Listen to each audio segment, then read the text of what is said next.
Okay, here we are graphing sine and cosine functions, these curves, right? Here we go, here's the notes, take them down. Graphing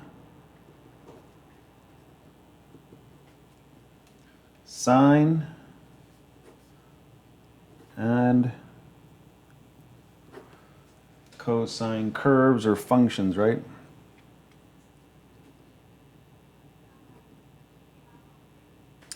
All right, now that we understand period, amplitude, and how this is going to work, we're familiar with the functions now. Now we're going to start graphing them.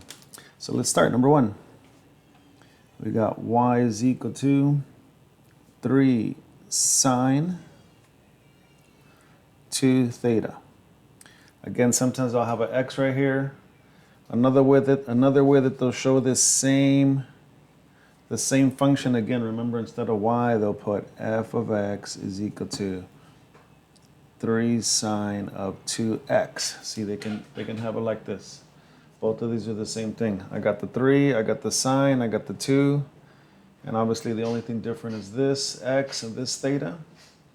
And then instead of y, well, you see f of x. Okay. Hold on.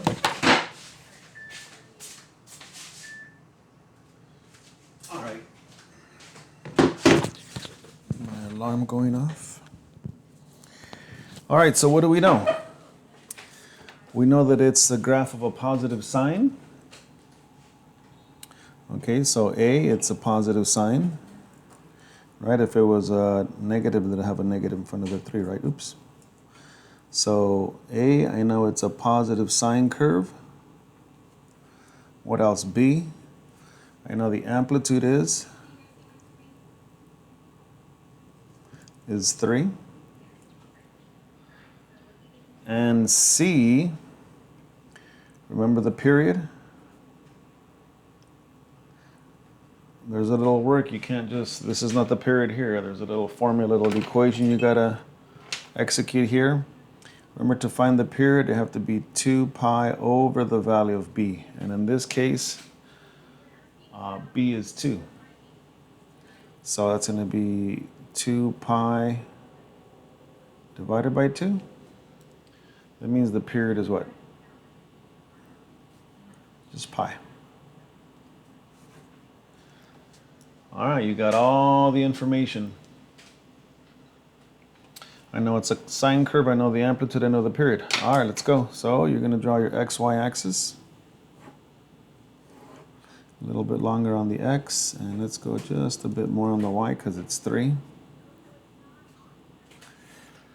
And we're gonna go 1, 2, oh, and I think I bit off too much right here. 3.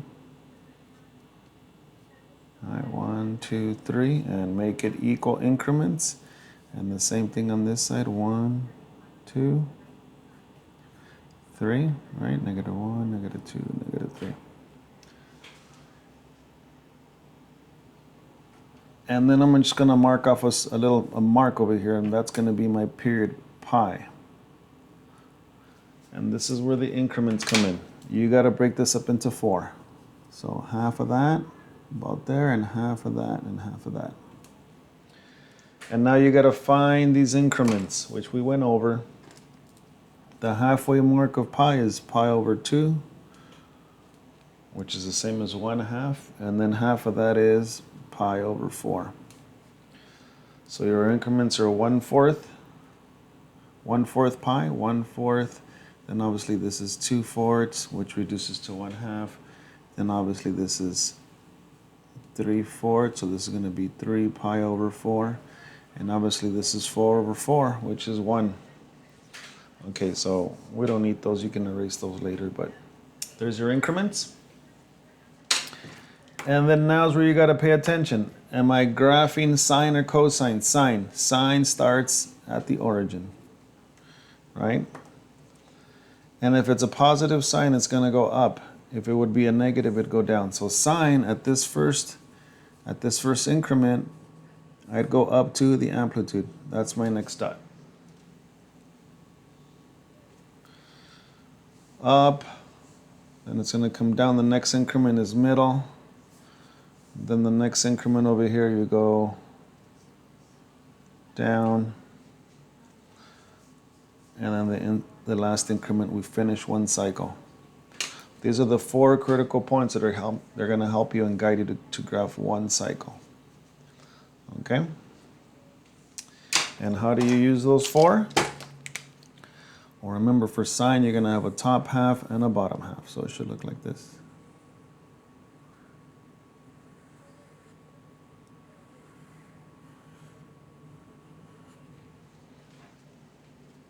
Okay?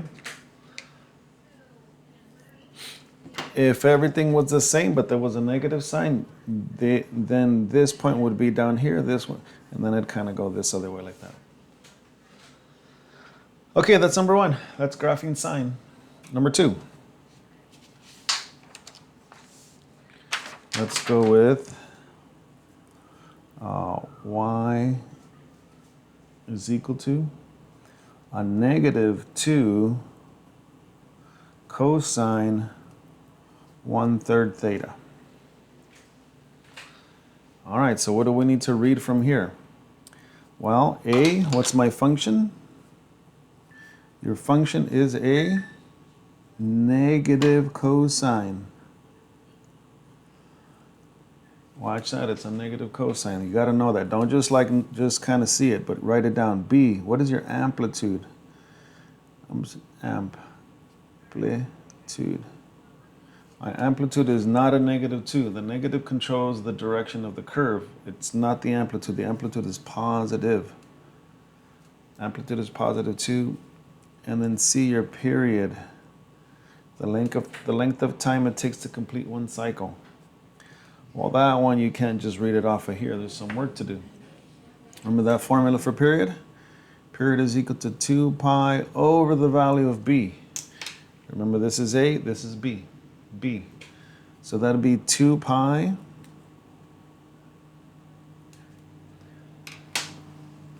that'd be what? 2 pi divided by what? 1/3?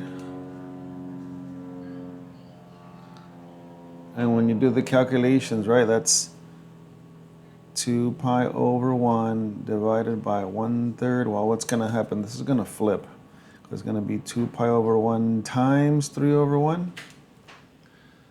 So the answer, or the period here, is 6 pi. 6 pi is your period. Right? 2 times 3, 6. All right. So let's go here. We'll draw our axis.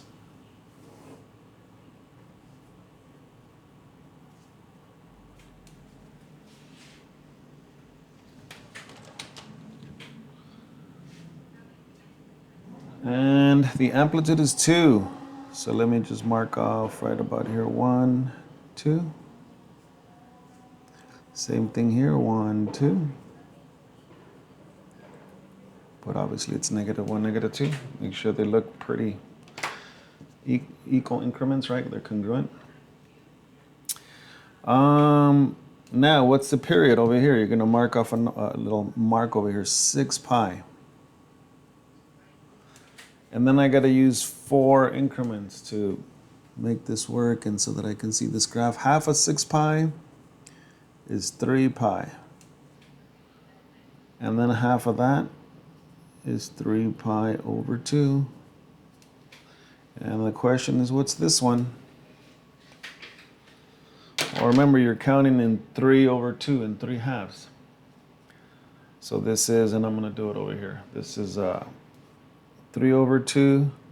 The next one is 6 over 2. This one would be 9 over 2. And then the last one would be 12 over 2. Well, yeah, because 12 over 2 is 6, right? 3 over 2 is the first one. 6 divided by 2 is 3, which is the second one. And the last one, 12 divided by 2 is 6. So what is this third one? 9 pi over 2. Can't reduce it, so leave it like that. Okay, now here's where you got to be careful. You're graphing a negative cosine. Now, usually cosine does not start at the origin. That's sine. Cosine would start on the y-axis, but it's negative. So guess what? You're going to start on the negative. And since the amplitude is 2, you're starting here. Put a dot. Use these dots to guide you. And then at the next increment, I mean, you're not going to go any lower. So obviously it's going to go to the middle. Then the next increment, if you follow the shape of this, then the next increment is to the amplitude 2. And then the next one, it comes down to the third increment. And then the last one, it's back down here. Remember, cosine is a little bit different to see the top half and the bottom half. Here's the top half of the curve like this, right? Kind of like a parabola. And remember, the bottom one is like two halves of a parabola that have been broken up like this. Yeah, you won't see one complete bottom half. It's 2 halves that have been broken up. So I kind of do this number. And here's the top one. Obviously, you can see that one. But this is the graph. This is the curve of this -2.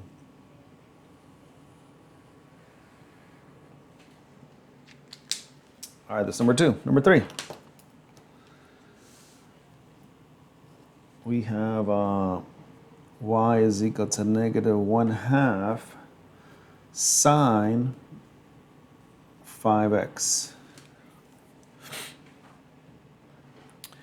All right, I have a curve as a negative sine. I got my amplitude, which I'll just put a at 1/2. And my period is going to be 2 pi over b, which is going to be 2 pi over what? Well, 5.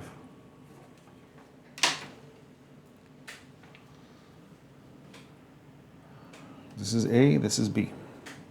Okay, here we go.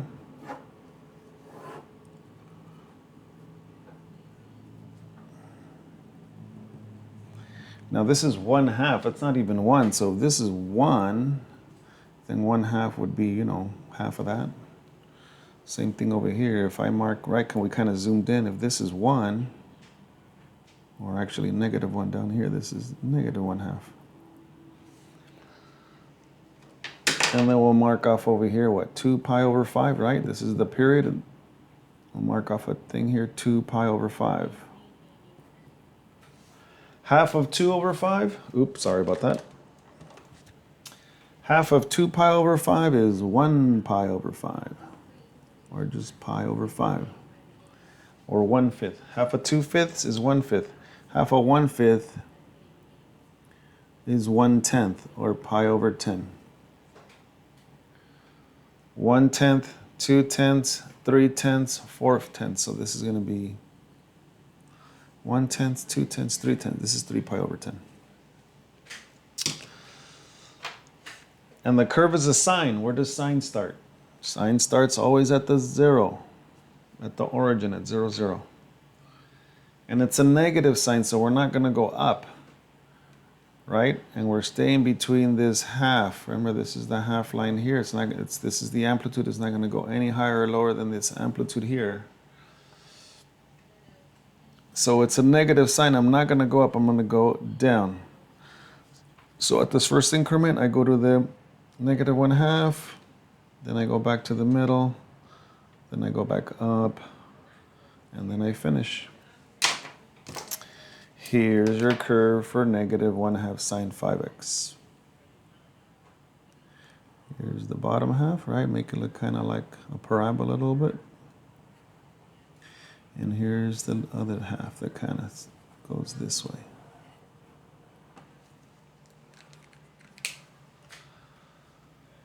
All right. Last one, 4. Is going to be 4 cosine 1/2 theta. Oops, y is equal to, right? Y is equal to 4 cosine 1/2 theta. So I'll do it over here. I know that it's a positive cosine. That's positive. What else do I know? Oh, the amplitude A, the amplitude is equal to 4. The period is 2 pi over b, which is going to be 2 pi over 1/2. Oh, how do we do these when it's like this? So, well, you got 2 pi over 1 divided by 1/2. Well, these are gonna, the 1/2's gonna do the reciprocal, right? That's gonna be 2 pi over 1 times 2 over 1. So your period is gonna be what? 4 pi. Okay.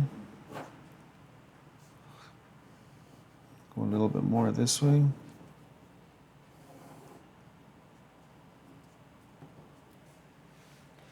And it's 4, so 1, 2, 3, 4. So it's going to be taller, right, the amplitude. And the same thing over here, 1, 2, 3, 4. Negative 4.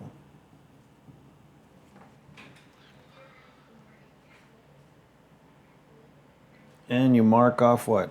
4 pi. We'll mark off a spot over here, 4 pi.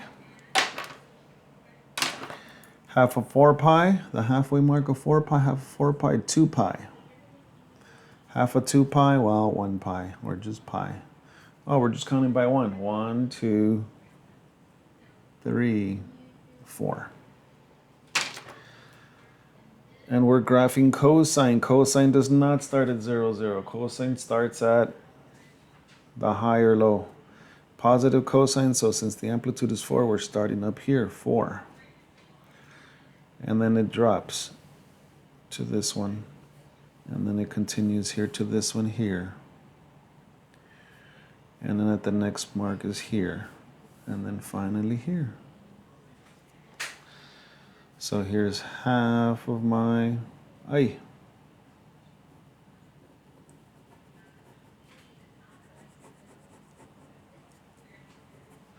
here's the bottom half. And remember, cosine, the top half is broken into, make it look like 2 half of u's. Don't make it look like a straight line like this. Curve it out and back in like that. Eso. And there's this graph.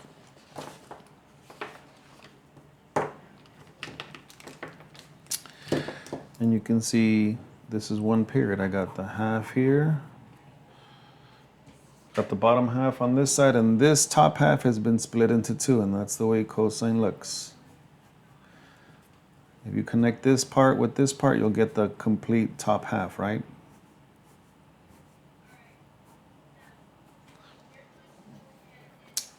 All right, that's it, guys. Hopefully this is easy now. All right, good luck on the assignment.